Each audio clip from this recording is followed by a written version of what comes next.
وصفتي لليوم فخارة الكباب التركي مع الخضروات والعجينة. عن جد طعمته بتشهي القلب وكتير طيب ولازم تجربوه. يعني صينية بتبيض الوجه وكتير سهلة. تعالوا نشوف طريقة العمل، تابعوا مع الفيديو خطوة بخطوة.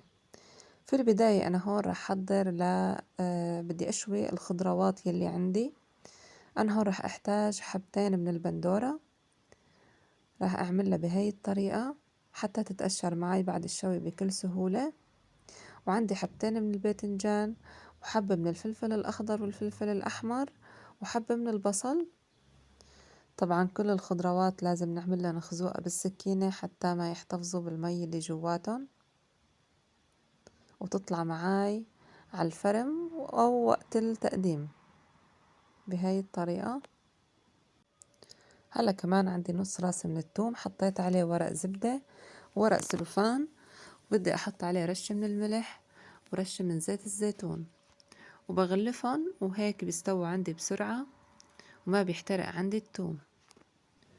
الفرن محمى مسبقا طبعا من فوق ومن تحت، وأنا هي هون حطيت ورق زبدة ومندخلهم للفرن، بياخدوا معي تقريبا مدة نص ساعة بالفرن.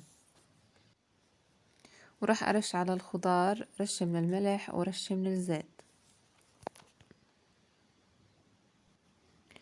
وهيك بعد مرور نص ساعة واستوت عندي الخضار راح أغلفها بتغليف الأكل حتى تسهل عندي تقشير الخضار.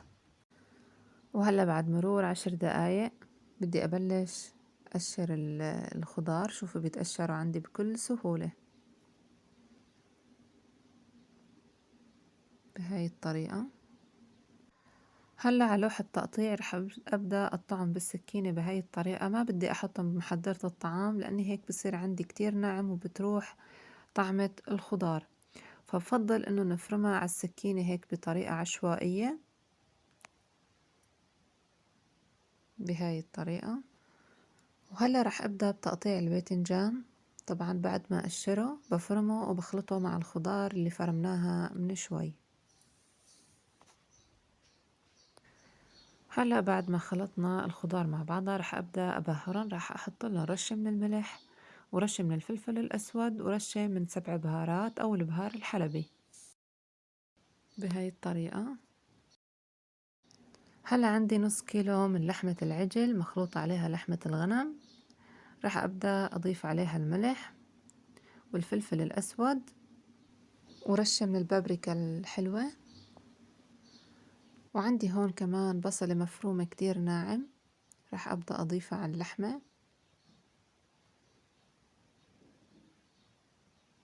ورشة من الزيت النباتي. هلا بنبدأ بنخلط اللحمة كتير منيح، وبدنا نبلش بمرحلة إنه نشكلها ونحطها بالصينية. هلا بهاي المرحلة رح أبدأ أشكلها مثل طريقة سيخ الكباب. أنا هون عندي كيس، أي كيس بلاستيك عندك بتحطيها بهاي الطريقة الحجم اللي بدك إياها. بنحاول إنه ندعكها كتير منيح حتى ما تفرط عندي، ومنتني الكيس هيك وبالسكينة بنبلش نبرمها هيك. وهلأ هيك صارت عنا جاهزة. طريقتها كتير سهلة، أو إذا بتحبي تستخدمي سياخ الخشب تبعون الكباب. وهيك صارت عنا جاهزة الصينية. هلا رح أبدأ بتحضير العجينة اللي رح نغلف فيها الصينية. عندي هون 3/4 الكاسة من المي الدافية، طبعا لازم تكون عنا دافية حتى تتفاعل عندي الخميرة. وعنا تقريبا 5 جرامات من الخميرة، يعني احتجت نص الظرف. وراح أحط نص معلقة من السكر. وهلا ببدأ أخلط الخميرة مع السكر حتى يدوب عندي.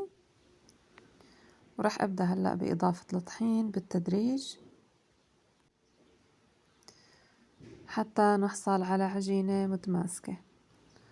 هلا هاي العجينة راح انقلها على جاط أصغر ادهنه بزيت واتركها ترتاح تقريبا مدة نص ساعة. وهلا بعد ما ارتاحت عندي العجينة وتضاعف حجمها راح أبدأ أشيل البلاستيك بدي أرش عليها رشة من الطحين وأعملها هيك دعكة عجنة خفيفة. طبعا لازم العجينة تكون عنا يعني هيك تلزق شوي على الإيد، ما تكون عنا متماسكة على الآخر. هلا رح أبدأ أمدها بالشوبك، وهلأ هيك بعد ما استوت عندي صينية اللحمة رح أبدأ أضيف العجينة على الصينية وأضغط عليها بهاي الطريقة. وطبعا رح أقص الزوايد، برجع بضغط عليها وبقص الزوايد يلي عندي. هلا خليط التحمير اللي عندي صفار بيضة وشوي من الحليب وشوي من الخل. بدهن العجينة حتى يطلع عندي لون ذهبي حلو، وبرش عليها حبة البركة. وهلا هون عندي الفرن بيكون محمى مسبقا من فوق ومن تحت حتى تتحمر عندي العجينة. منطلعه من الفرن، أخدت تقريبا معي بالفرن مدة 8 دقايق، وهيك صارت عنا أطيب وصفة كباب تركي مع العجينة والخضروات جاهزة. يعطيكم ألف عافية.